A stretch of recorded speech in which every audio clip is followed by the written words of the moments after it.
Christians should be very cognizant of not misrepresenting their opponents in any kind of discussion. We ought to have a very good and clear knowledge of what other people believe, who we come up against. If you live in Salt Lake City, you better be studying Mormonism. If you live in a place with a lot of Catholics, you better be studying Catholic theology.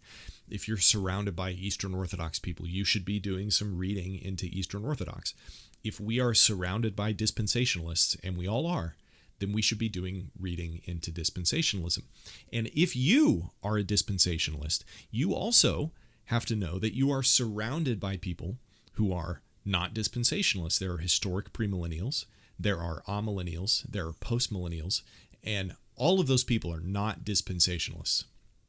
Out of all of these eschatological views,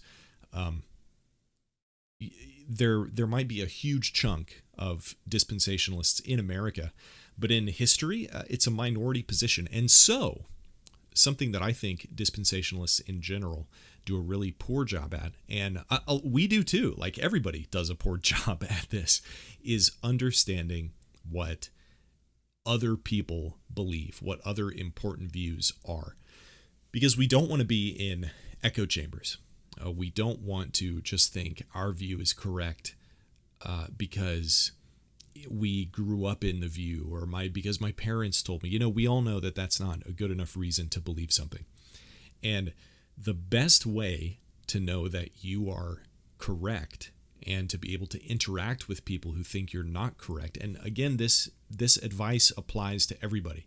So if you're premillennial, dispensational, amillennial, postmillennial, this applies to you.